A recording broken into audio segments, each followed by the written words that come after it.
So in this video, you're going to get some follow-up information on managing this credit spread right here and this credit spread right here. We're going to be looking at how to set a stop loss for each one of these and how to kind of get out of the position as you move forward in time in case it does go against you or you want to take some profit.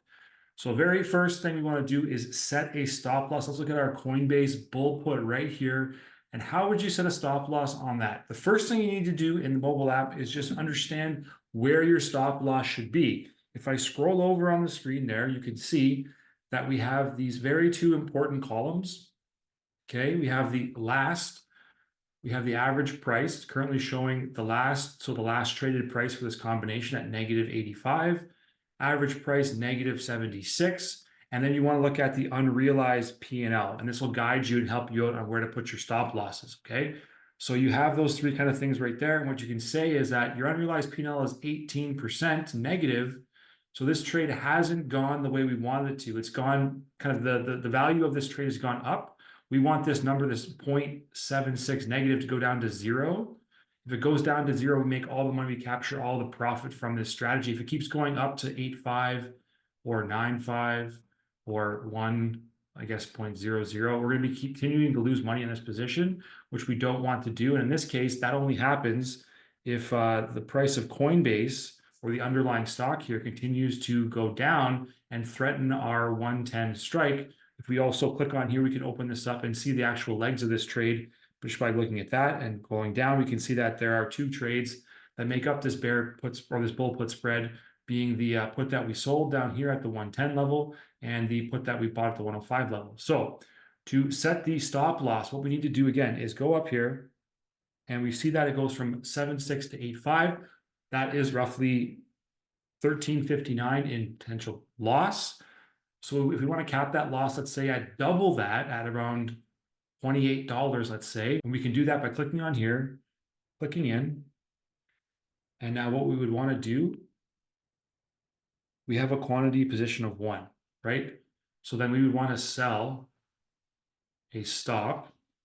So we'd go sell, okay? And we want a quantity of 1 because we have 1 in our position. We want to sell 1, and then we want to have this at another negative area right here. Is the right thing to do. We want to make sure this is still negative. And remember, we said that we purchased it and we got paid -0.75. It's now changed to -8.5. Okay. So if it goes down to -0.95, we want to be out of the trade. We're at $13 of negative profit right now. Okay. We want to be able to kind of limit it at $24, $28 right there. So we're going to choose this -0.95. And we're going to make this a stop order right here from the limit. We're going to make this a stop. And when we do this, and again, we target this 9.5 here, this is key. We would just go 0.95. Okay, we want to make day a good till canceled area right there instead. So we go day, we go good till canceled. And to make sure that we do this right, you can also check the calculator down here at the bottom. When we pop this open, your account current versus post-trade. The post-trade number should be less because remember, you got paid to open the trade at the open. Now we're at $- to close the trade or potentially close the trade based on this stop order. So this level at post-trade should be less versus the current because you got that cash paid you in step 1. Now you're taking some of it away in step 2, whenever the stop is hit. If it's not hit, we just end up banking some profit. So let's go now and slide to submit to sell, and we wouldn't see anything in our accounts. We would just see that in our trade section down here in our orders tab. We'd have one open order, and then we'd go in there and we could just see the terms of it again. We're good till canceled. We're stopped out at the point for the -0.95. Make sure you paper trade this PT to make sure you understand the kind of the way to set it up and the structure. The negatives and the buying and selling confuse people like myself sometimes and other traders. So just make sure you understand how it works before actually implementing it in your regular account. So now to do the same thing for our bear call here on Lulu, it's just a position that is more bearish based on the stock price movement. We can see we have an average price of 124. It's gone against us right around -1.42. It's probably a little bit different than that based on our unrealized P&L of $65. It's probably closer right now to the 180-ish mark. So let's set this at -$2 to close out our trade. So we're going to just go in and click on Lulu right there, click in the chart right there. And then we're going to go down to sell because we currently have one position, sell. And then we're going to go down and just change this to a stop order so that when it gets hit, it stops out. And then -2. I just changed the negative sign. There's no easy way to put a negative sign in, so I want to just go back out, click back in, -2, good till canceled. Make sure again that we're going to be having an account size that's going down a little bit based on our trade because we're again giving back some cash to close this off at a potential loss. Then you slide to submit, put it in the hopper. So that's setting a stop loss. If you want to do that for a take profit, you can. I'm of the advocate, if you want to just take profit, I like to do it manually myself. And if I would just go to do that, I would literally just go in. You could close out the trade by clicking in here again and just doing the exact same thing you did as a limit order. But what I would like to do, or what you can do, is if you want to have a trade that is positive, you can go in here and I can show you one. I'll just do it with the Coinbase example. If you had profit showing here overall for unrealized, you could then go in and just close each one of these legs separately by just going in and just closing off the leg. If you see a position of 1, you can sell, right? You just close off the leg with a limit order, take the mid price right here and sell it off.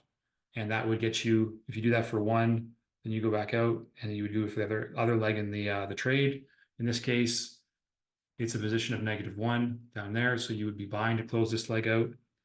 And again, you do the limit order, you do the mid price. And the caveat being here, if the stock price moves very quickly, it could kind of make things a little bit different or weird.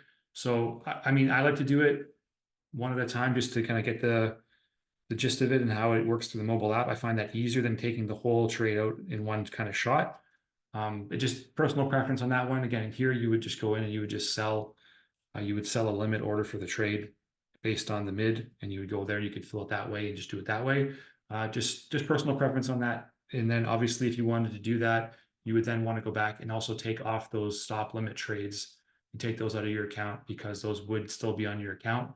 And you want to make sure you do that. If you close up the trade, don't leave a stop order that's good till cancel, because once it gets hit, or if it gets hit, it will likely fill in your account. It doesn't automatically go away based on putting it in your order. The other thing I want to do is show you how to use the stop loss area when you have like a bracket order, when you're going through and putting on a trade itself the first time. Let's go into AMD and show you how to do this. We're going to go in, we're going to go into the options chain. We're going to go super simple, super easy, just for an example.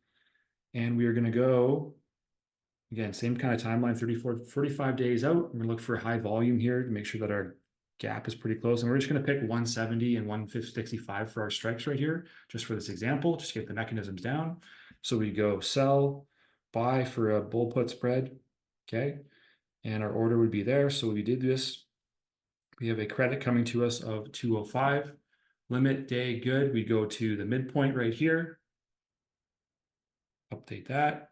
And now we would just go into the bracket order right there.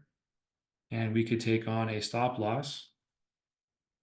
And again, make sure you go through this yourself and make sure that it makes sense to you when you're doing this. You'd have a credit coming in. So again, if this -2.1, you want this to go down to 0. You want this to equal 0. If you do that, you're going to capture all the cash. You're going to capture all the profit. So if it goes the other way, up to -312, like it's shown there, that's going to be a negative kind of $100 position on this spread. So you can go ahead and do that. Make sure you have the day turned into good till canceled. And that is going to be an ongoing stop area. It's a little bit easier, I think, to set these up in here, as long as you understand the difference between the 212 negative, where it's going, and where this stop number has to be. Again, if you want to tighten that up, you can just boom, boom, boom, boom. Negative is going to take you the other way, where you're going to be losing more money, potentially. Positive is going to take you closer to 0. It's going to tighten up your stop loss and make it kind of a lesson or less risk on by doing that. So put that where you want it to be based on your preference for how much you want to lose in the trade potentially. I mean, there's always risk in every trade. Let's just leave it at 100 right now. We can check this down here as well. This number should be going up based on getting paid to sell this credit spread. And you can see that it is a positive number here to here. So we are taking on a little bit of profit there, the 281, which makes sense. If I can convert 212 to kind of Canadian, that's where you're going to get that number from roughly. There's commissions baked in there as well.